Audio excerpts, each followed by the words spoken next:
The officer's weapon should have been loaded with blanks, but Mary was hit with live ammunition and eventually died of her wounds. I'm back with Anahita, Yodit, Tama, and Randy. Joining me on the phone is Scott Weinberg. He's an attorney for a man who was arrested by Officer Coel. This is the officer that shot this particular weapon.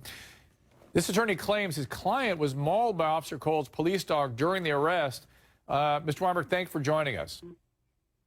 Thanks for having me, Dr. Drew. And you actually had warned the police chief about Officer Coel. Tell me about that.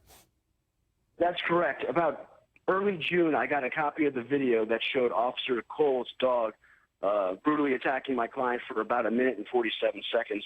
I had a meeting with the chief. I told the chief that I've had prior problems with this officer. I informed him that this officer is not fit to be a police officer. He's dangerous, and he's going to kill somebody. And unfortunately, 2 months later, we are where we are today.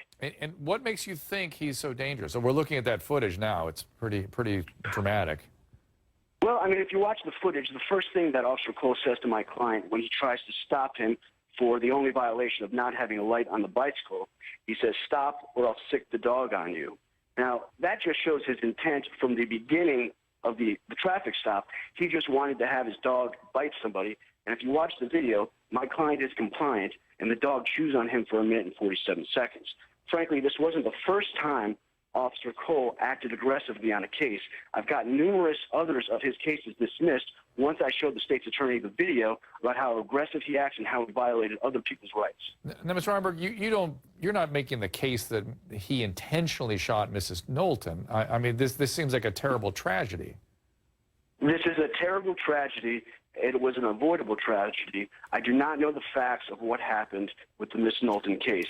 I do know that if this officer would have been fired when I asked the police chief to fire him for the actions of him and his dog, this would not have happened. And to be fair, I'm looking at a performance evaluation. Of course, CNN HLN cannot confirm or refute any of the allegations Mr. Weinberg is making, but I have a performance allegation right here from Punta Gorda Police Department where he gets exceptional in most areas, and you know, the only couple areas it's average, but certainly nothing that was in any way a concern to the department.